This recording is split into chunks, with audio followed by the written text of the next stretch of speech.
ఇప్పుడు దీంట్లో ఒకటి సార్, ఇప్పటిదాకా అసలు నెతన్యాహు ఉన్నాడా లేదా అని అనుమానిస్తున్న వాళ్ళకి నిన్న అయితే వచ్చింది నెతన్యాహే కదా, ఆయన మాట్లాడాడు. అది కూడా చెప్పాడు కదా, నేను బతికే ఉన్నా అని చెప్పాడు కదా. చూడండి అని చెప్పేసి ఇప్పుడున్న పరిస్థితుల్లో మనం చూస్తే, ఎందుకంటే ఇరాన్ స్ట్రాటజీ ఈ ఆర్గనైజేషన్ ఆఫ్ ఇస్లామిక్ కంట్రీస్ కాకుండా ఒక మీటింగ్ జరిగింది చెప్పాను చూడండి. ఈ మీటింగ్లో వీళ్ళు డిస్కషన్లో ఏం చెప్పారంటే, మేము ఈ ఖతార్ మీద జరిగిన గ్యాస్ ఫీల్డ్ ఇరాన్ చేసిన దాన్ని ఖండిస్తున్నామన్నారు. కానీ పాపం ఇరాన్ ఎవడు కొట్టాడో వీళ్ళు మాట్లాడలేదు. ఇది ఎందుకు జరిగింది, అక్కడ ఎందుకని ఖండించట్లేదు సార్? వాళ్ళు భయపడతారు కదా, వాళ్ళు ఖండిస్తే మళ్ళీ యూజ్ కాదు, మళ్ళీ వీళ్ళందరూ కూర్చొని ఏం చేసుకుంటారు. ఇరాన్ కూడా ఇప్పుడు they are not minding it. ఒక మాట మనం గుర్తుపెట్టుకోవాలి, ఇరాన్ మొత్తం లీడర్షిప్ లేదు ఇప్పుడు. లేదు కదా, బట్ ఇంటెలిజెన్స్ మినిస్టర్ తోటి ఖతీబియా మొత్తం వాళ్ళ ఫినిష్ అయిపోయి వ్యవస్థ కుప్పకూలి. నిన్న కూడా కొట్టారు కదా. ఓకే, మన యాన్బు పోర్ట్ గురించి మాట్లాడుకున్నాం, చాలా సేఫ్. ఓకే, 1100 కిలోమీటర్ దూరంలో ఉంది. అది మొత్తం సౌదీ అరేబియా మొత్తం పైప్ లైన్ వేసుకున్నారు. వాళ్ళ దగ్గర నుంచి వెళ్ళేది 5 billion barrels per day, 5 million barrels per day దాంట్లో లోడ్ చేస్తున్నారు. సో అక్కడ ప్రాబ్లం లేదు. రెడ్ సీ వైపు, ఇక్కడే హార్మూజ్ వైపు ప్రాబ్లం ఉందంటే అక్కడ కొట్టారు ఇరాన్. మొన్న మాట్లాడుకున్నాం, అటువైపు ఏమి ఉండకపోవచ్చు కానీ కొట్టేశారు అక్కడ. హార్మూజ్కి బ్యాక్ సైడ్ వస్తుంది కరెక్ట్, వాళ్ళు కొట్టారు చూడండి. వాళ్ళ టార్గెటింగ్, నిన్న అమెరికన్ కొన్ని రిటైర్డ్ జనరల్స్ మాట్లాడుతూ ఇరాన్ టార్గెటింగ్ గురించి మాట్లాడుతున్నారు. ఓకే, మీరు ఏదో కొట్టి ఎక్కడ వెళ్ళి పడ్డం కాదు, మన దివాళీ రాకెట్ లాగా ఇది కరెక్ట్గా కొడుతున్నారు వాళ్ళు, ఎక్కడ కావాలి అక్కడ కొడుతున్నారు. ఓకే, ఈ సౌత్ పార్స్ ఫీల్డ్ అవతల కొట్టడానికి వాళ్ళ నాట్ డోమ్ వాళ్ళ రిఫైనరీ కొట్టడం చాలా ప్రాబ్లం లేదు. అది 60, 70, 100 కిలోమీటర్ దూరంలో ఉంది. ఈ సౌదీ అరేబియన్ యాన్బు అనే ఫీల్డ్ని కొట్టింది నిన్న వచ్చిన మిసైల్, డ్రోనో మిసైల్ తెలియదు, ఇప్పుడు కూడా క్లారిఫై లేదు, 2000 కిలోమీటర్ దూరం నుంచి వచ్చింది. ఆలోచించండి, ఇరాన్ దగ్గర ఉన్న టెక్నాలజీ అండర్ ఎస్టిమేట్ చేశారు యూఎస్ టోటలీ. వీళ్ళ దగ్గర టెక్నాలజీ లేదు, మొత్తం చైనా సార్. అది టెక్నాలజీ చైనాదా రష్యాదా? లేదు, వాళ్ళు దే హావ్ డెవలప్, కానీ హెల్ప్ ఉండే. అది నార్త్ కొరియన్ హెల్ప్ ఉందో చైనీస్ హెల్ప్ ఉందో మనకు తెలియదు. కానీ చాలా మటుకు ఈవెన్ టర్కీ దగ్గర ఉంది. ఇప్పుడు టర్కీ అంత పెద్ద టెక్నాలజీ నేషన్ ఏం కాదు, కానీ వాళ్ళు కూడా నేర్చుకున్నారు. ఈ డ్రోన్ టెక్నాలజీ అంటే అంత కాంప్లికేటెడ్ కాదు. మీకు ఒక బేసిక్ ఇండస్ట్రియల్ బేస్ ఉంటే మీరు తయారు చేసుకోవచ్చు దాన్ని. ఇప్పుడు నిన్న చూసాం మనం, ఇండియన్ డిఫెన్స్ ఎక్స్పర్ట్స్ అందరూ అంటున్నారు ఇండియా షుడ్ హ్యావ్ 50 లక్షల డ్రోన్లు ఉండాలంట మన దగ్గర. 50 లక్షలు అక్కర్లేదు, 5 లక్షలు ఉంటే కూడా చాలు. 5 లక్షలు కూడా, 1,00,000 ఉంటే కూడా చాలు. కానీ అయిపోతుంది. ఇప్పుడు చూడండి, ఇప్పుడు జరిగే అన్నిటికన్నా పెద్ద ప్రాబ్లం, నిన్న చూసాం ఒక రిపోర్ట్, గల్ఫ్ నేషన్స్కి యుఎస్ ఈ డ్రోన్లు మిసైల్ని అడ్డుకోవడానికి ఉన్న మిసైల్స్ అంతా వాళ్ళ దగ్గర అయిపోయిందంట. కొత్తగా బ్యాచ్ ఇస్తున్నారంట, దానికి ఎంతో $1 billion agreement. America business model చూడండి. ఓకే, ఇజ్రాయెల్ అమెరికా వచ్చి దాడి చేశారు ఇరాన్ మీద. ఇరాన్ వీళ్ళందరినీ కొట్టారు చుట్టుపక్కల వాళ్ళని. వాళ్ళందరూ మిసైల్తో అడ్డుకున్నారు.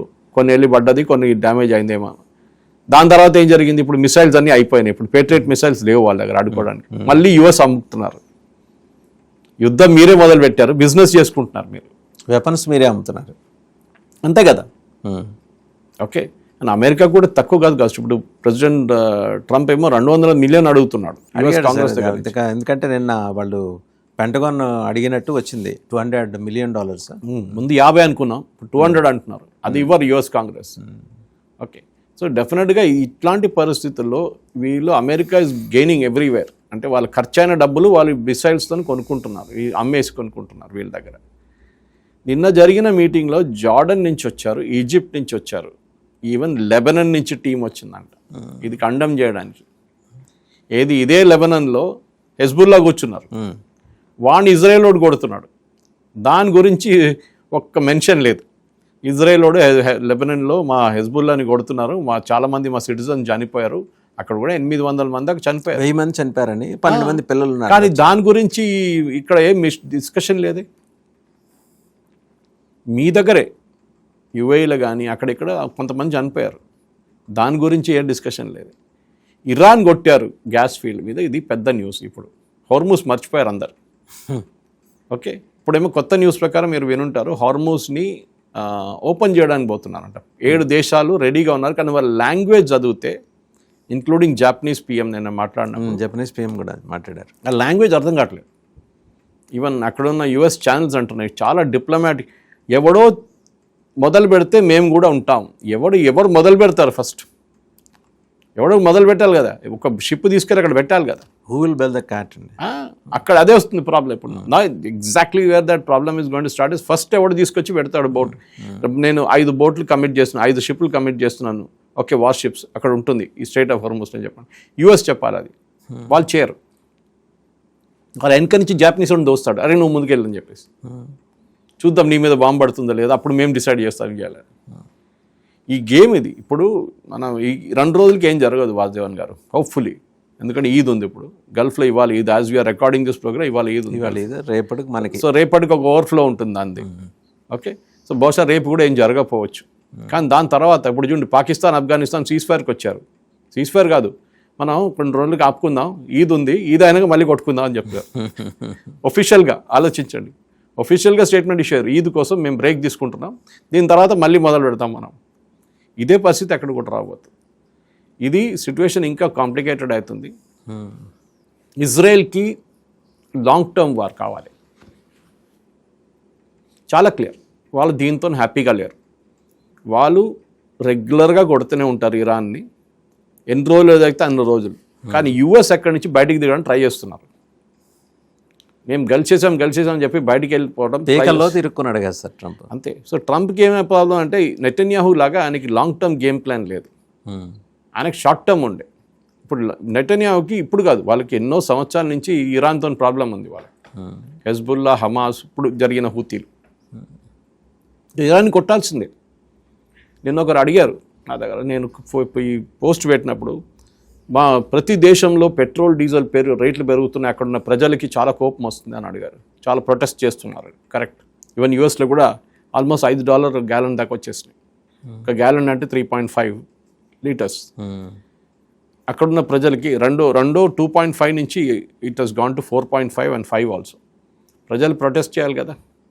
యూఎస్లో చేస్తున్నారు చాలామంది, ఇజ్రాయెల్లో చేస్తున్నారు. ఇజ్రాయెల్లో ఎవ్వరు సిటిజన్స్ బయట మీద రోడ్డు మీద వచ్చి మాకు డీజిల్ రేట్లు ఎక్కువైనాయి, పెట్రోల్ రేట్లు ఎక్కువైనాయి, మాకు ఎల్పిజి లేదు అని గొడవ చేస్తున్నారా? చేయట్లేదు. బికాజ్ వాళ్ళకి it's a question of survival. Okay, కొడుతున్నారు ఇజ్రాయెల్, ఇట్స్ ఓకే, ఎందుకంటే మేము బతకాలి కదా, మేము కొన్ని రోజులు కష్టపడితే కూడా ప్రాబ్లం లేదు, మేము బతుకుతాం. మన దగ్గర యాటిట్యూడ్ ఇండియాలో అట్లా లేదు. చూడండి, ఈవెన్ ఆపరేషన్ సింధూర్ జరిగినప్పుడు కూడా క్రిటిసైజ్ చేయడానికి చాలామంది వచ్చారు. ఇప్పుడు కూడా చూడండి, ఎల్ఎన్జీ క్రైసిస్ వచ్చినప్పుడు, ఎల్పిజి క్రైసిస్ వచ్చినప్పుడు చాలా మటుకు ఆర్టిఫిషియల్ స్కేసిటీ క్రియేట్ చేశారు, హోర్డింగ్ క్రియేట్ చేశారు. కొంతమంది 9 నెలల దాకా గ్యాస్ తీసుకోలేదు. ఇప్పుడు గ్యాస్ బుకింగ్ ట్రై చేస్తే కేవైసీ వెళ్ళి ముందు కేవైసీ తీసుకోమంటున్నారు. దిస్ ఈజ్ ద ప్రాబ్లం మన దేశంలో. ఓకే, ఇప్పుడు నిన్న రాత్రి సిఎన్బిసిలో నేను ఒక డీటెయిల్ ఇంటర్వ్యూ చూసాను ఇండియాస్ బిగ్గెస్ట్ ఎథనాల్ ప్రొడ్యూసర్తో. ఇప్పుడు మన ఎథనాల్, మన పెట్రోల్, మన బండ్లు పోపించుకున్న పెట్రోల్లో 10 నుంచి 20% దాకా ఎథనాల్ ఉంది. ఎథనాల్ ఈజ్ బేసిక్లీ మన దగ్గర ఎక్సెస్లో ఉంది, ఎందుకంటే మనం షుగర్ కేన్ ప్రొడక్షన్ నుంచి వస్తుంది, మన ఫార్మర్స్ ప్రొడ్యూస్ చేస్తుంది.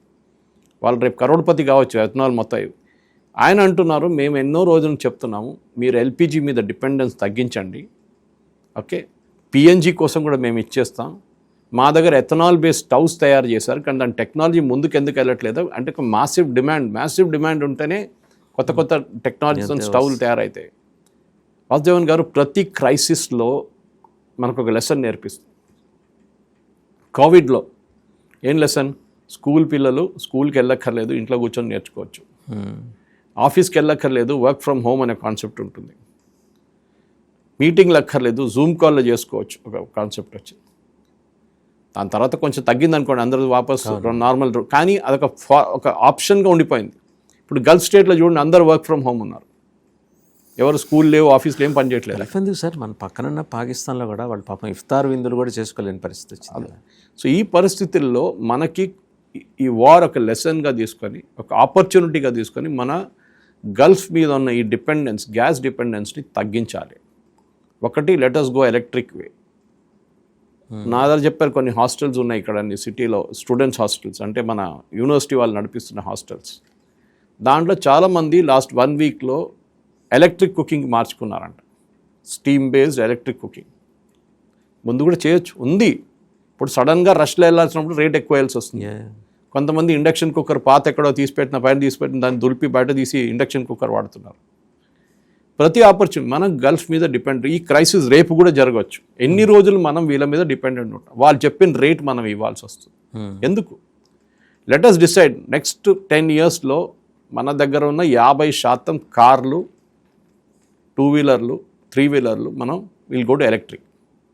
అప్పుడు చూడండి మన బిల్లు తగ్గి కిందకు వచ్చేస్తుంది. ఇండియన్ రైల్వేస్, నేను దీనికన్నా ముందు కూడా చెప్పాను, వాళ్ళ లోకోమోటివ్స్ అన్నీ ఎలక్ట్రిక్ చేసేసారు. ఎలక్ట్రిఫికేషన్ 100%. ఎంత డీజిల్ సేవ్ అయిందో అనుకోండి.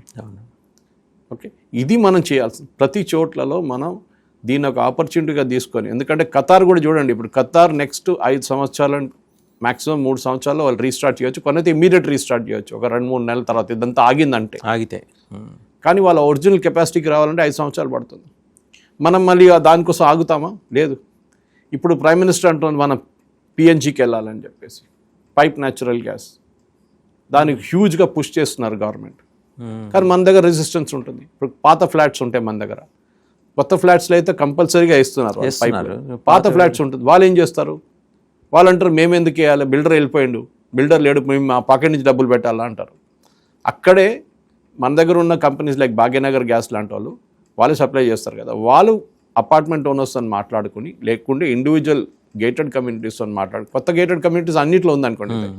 కానీ పాత ఇండివిజువల్ హౌసెస్లో ఇది వాడాలంటే డెఫినెట్గా ఒక సబ్సిడీ గవర్నమెంట్ వైపు నుంచి రావాలి. మీరు సోలార్కి ఎట్లా సబ్సిడీ ఇస్తున్నారో అదే సబ్సిడీ మీరు పిఎన్జీ కూడా ఇవ్వాల్సి వస్తుంది. దాంట్లో చూడండి మొత్తం మార్పు వచ్చేస్తుంది. ఎట్లా మనం మిగతా దాంట్లో మార్పులు తీసుకొస్తున్నాం, దిస్ ఆల్సో విల్ హ్యాపెన్. ఇది ఆపర్చునిటీగా వాడుకుందాం. ఎందుకంటే ఈ గొడవ ఇవ్వాలతోనో రేపటితోనో ముగుతుంది. ఇప్పుడు ఇది అయిపోతుంది, ఇక్కడ ఏదో ఒక కాంప్రమైజ్కి వచ్చేస్తారు నెల లోపల. కానీ ఎప్పుడు ఇది మైండ్లో ఉంటుంది, మన మైండ్లో అదే ఉంటుంది. రేపు మళ్ళీ స్ట్రేట్ ఆఫ్ హార్మోజ్ బంద్ అయితే ఏమవుతుంది, రేపు మళ్ళీ Qatar oil fields, gas fields మీద కొడితే ఏమవుతుంది? ఎందుకంటే మన దగ్గర ఆయిల్ లేదు. ఇప్పుడు మన ఈజీ సొల్యూషన్ మనం కూడా ఆయిల్ ఫీల్డ్స్ చూద్దాం. అరే మన దగ్గర ఉన్న కృష్ణా గోదావరిలోనే మన ప్రొడక్షన్ ఎక్కువ లేదు, మనకి బాంబే హైలో లేదు, అటువైపు రాజస్థాన్లో లేరు, ఇటు దిబ్రూగఢ్లో లేరు. ఉంది అనుకోండి, ఉంది. దిబ్రూగఢ్లో అయితే బ్రిటిష్ టైం నుంచి మనం డ్రిల్ చేస్తున్నాం అక్కడ అస్సాంలో. ఉందంటే ఉంది మన దగ్గర, కానీ 10-15% మ్యాక్సిమం మన టోటల్ కెపాసిటీ. ఎందుకంటే మన డిమాండ్ అంత హ్యూజ్. అవును, ఆ డిమాండ్ తగ్గించాలి మనం. దానికి కావాల్సిన పెద్ద ఇండస్ట్రియల్ క్యాంటీన్స్ కానివ్వండి, మిగతా హోటల్స్ కానివ్వండి, they have to switch out electric. 5-10% మీరు ఎల్పిజి పెట్టుకోవచ్చు, నో ప్రాబ్లం. గ్రాడ్యువల్గా ఫేస్ మ్యాన్ తగ్గించుకుంటూ రావాలి. We have to stop being dependent on the Gulf nation. వాళ్ళకి ఇచ్చే డబ్బులు, ఖతార్ దగ్గర ఇంత డబ్బులు ఎందుకు వచ్చింది? వాళ్ళకి ఎవరో డబ్బులు ఇస్తున్నాడు గ్యాస్ కోసం. రేపు ఇవ్వకపోతే వాడు కూడా విచ్చం తీసుకుని రోడ్డు మీద నిలబడతాడు. ఓకే, ఆ పరిస్థితికి వచ్చేస్తారు వాళ్ళు. Even that is why Saudi Arabia చూడండి, వాసుదేవన్ గారు చాలా క్లియర్గా మొహమ్మద్ బిన్ సల్మాన్ అన్నారు, ఈ ఈ ఆయిల్ ఎక్కువ రోజులు ఉండవు. We have to convert to a more Europe like atmosphere. Business యాక్టివిటీస్లోకి దిగారు వాళ్ళు. సో వాళ్ళకి తెలుసు ఒక 50 సంవత్సరాలు దాని తర్వాత ఏంటి, ఎట్లా బతుకుతారు, ఈ లైఫ్ స్టైల్ అఫోర్డ్ చేయలేరు. ఆయన అయితే విజనరీ లీడర్ సార్. దుబాయ్ చూడండి, మొత్తం వాళ్ళకి కమర్షియల్ అయిపోయారు వాళ్ళు. వాళ్ళకి తెలుసు వాళ్ళ దగ్గర ఆయిల్ లేదు. Dubai the classic case. ఉన్న ఆయిల్ అంతా అబుదాబీలో ఉంది, వాళ్ళు ఫుజరాక్ అక్కడి నుంచి పంప్ చేస్తారు వాళ్ళు. అక్కడి నుంచి అది డిస్పోజ్ అయిపోతుంది. దాన్ని కూడా కొట్టారు మన ఇరాన్.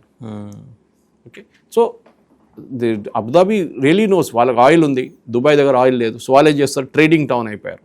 అన్ని కంపెనీలు తీసుకొస్తున్న, 0 ఇన్కమ్ ట్యాక్స్ పెట్టారు. అందరు వచ్చేసారు యూరోప్ నుంచి, యూఎస్ నుంచి. సో ఏషియాకి కావాల్సిన, మిడిల్ ఈస్ట్ కావాల్సిన మొత్తం డిస్ట్రిబ్యూషన్ సెంటర్ అన్నీ అక్కడ కంపెనీలు అక్కడ పెట్టుకున్నారు వాళ్ళు. ఇది చేయాల్సింది. సో వాళ్ళు చేశారు అది. కానీ మనం ఏం చేస్తున్నాం, మనం ఇప్పుడు కూడా లేదు మాకు ఎల్పిజి కావాలి, అది కూడా సబ్సిడీ కావాలి. మీ రూట్ మార్చుకోండి. This crisis is an great opportunity. Over night magic జరగదని చెప్పట్లేదు నేను, కానీ there is a huge opportunity. ఖచ్చితంగా కొత్త ప్లాట్ఫామ్ అయితే ఎమర్జ్ అవుతుంది. ప్రతి క్రైసిస్ మనం నేర్పించింది. డిమానిటైజేషన్ తర్వాత డిజిటల్ కరెన్సీ వచ్చింది. Okay, UPI payment mode start చేసాం మనం. యూపీఐ ఇప్పుడు చూడండి, ప్రతి చోట్ల మనం యూపీఐ వాడుతున్నాం. ఈవెన్ 10 రూపాయలు కావాల్సినా కూడా మనం క్యూఆర్ కోడ్ కొడుతున్నాం దానికి కూడా. ఎందుకంటే ఎవరి దగ్గర చేంజ్ లేదు అడిగితే. ఇది మన దగ్గర జరిగింది. So this would be an ideal opportunity భారతదేశానికి. అక్కడ మన క్రైసిస్ చూస్తున్నాం. మనకు ఆ క్రైసిస్తో ఏం సంబంధం లేదని కూర్చోడానికి ఉన్న కెపాసిటీ రావాలి మనకి. ఎక్కడైనా కొట్టుకొని మనకు ప్రాబ్లం లేదు. We're not dependent on that. మనకు కావాల్సింది తెచ్చుకుందాం. నేను 100% మీరు ఎలక్ట్రిక్ కన్వర్ట్ చేయాలనో 100% ఎథనాల్కి వెళ్ళాలని చెప్పట్లేదు. ఎథనాల్ లాబీ కూడా, ఎథనాల్ వాళ్ళు పుష్ చేస్తున్న దాన్ని నితిన్ గడ్కరీ గారు చాలా హెవీగా పుష్ చేశారు ఎథనాల్ని. ఇంజిన్లు స్పాయిల్ అయిపోతున్నాయి, ఇంజిన్లు ఖరాబ్ అవుతున్నాయి అన్నారు. దాని వెనక ఒక లాబీ ఉంది. ఎవరు? ఈ ఆయిల్ లాబీ. డెఫినెట్లీ మీరు 100%లో ఇప్పుడు 10-20% కలుపుతున్నారు. 10-20% తగ్గిందా ఆయిల్ కన్జంప్షన్? తగ్గింది. ఇదొకటితో పరిస్థితి ఎవరికి లాసు? అక్కడ వెస్ట్ ఏషియాలో ఉన్న, అక్కడున్న గల్ఫ్ కంట్రీస్లో ఉన్న వాళ్ళ కంపెనీలకి లాస్ అయిపోతుంది. అరామ్కో ఉండొచ్చు, మిగతా ఎవరైనా ఉండొచ్చు. ఆ లాస్ని వీళ్ళు ఇంకా మనం ఎక్కువ చేస్తే 30% పెంచాలంటే వీళ్ళు అబ్జెక్ట్ చేస్తున్నారు మళ్ళీ, ఎందుకంటే మళ్ళీ వీళ్ళ బిజినెస్ పోతుంది. So we should reach a stage where ethanol fuel aircraft fly చేశారు సార్, అదే యూజ్ చేసి ఎయిర్క్రాఫ్ట్ ఫ్లై చేశారు, టెస్ట్ చేశారు. నేను ఆయన అంటున్నారు, ఐ ఫర్గాట్ హిస్ నేమ్, చాలా బాగా మాట్లాడారు సిఎన్బిసిలో. ఆయన అన్నారు వీఆర్ రెడీ, మన దగ్గర ఎథనాల్ ఎంత కావాలంటే అంత ఎథనాల్ ఉంది మన దగ్గర, షుగర్ కేన్ ప్రొడక్షన్ నుంచి. మన ఫార్మర్స్ వాళ్ళు కరోడ్పతిలు అయిపోతారు. కానీ మన వాళ్ళు చేయట్లేదు, ఎందుకంటే గల్ఫ్ నుంచి వచ్చే డబ్బులు బంద్ అయిపోతాయి. గల్ఫ్ని వాళ్ళకి వెళ్తున్న డబ్బులు వాళ్ళకి బంద్ అయిపోయి దే విల్ యూస్ మీడియా. మన మీడియాని వాడుకుంటారు, మన టెలివిజన్ యాంకర్స్ని వాడుకుంటారు, మన పేపర్ని వాడుకుంటారు, అన్నీ రాసి ఎథనాల్ బాగాలేదు, ఇంజిన్ ఖరాబ్ అవుతుంది, అది ఇదని కథలు రాపించారు. గవర్నమెంట్ ఛాలెంజ్ చేశారు, మీరు రండి మేము ముందు పెడతాం, మేము you shows how it is getting damage, మీ దగ్గర ఏమైనా స్టాటిస్టిక్స్ ఉంటే తీసుకురండి. సైంటిఫిక్ స్టడీ ఎవ్వడు రాలేదు.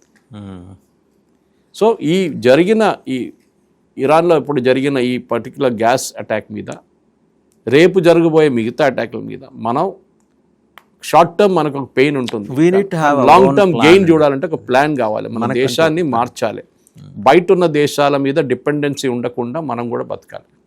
అది we have to have a plan. Right.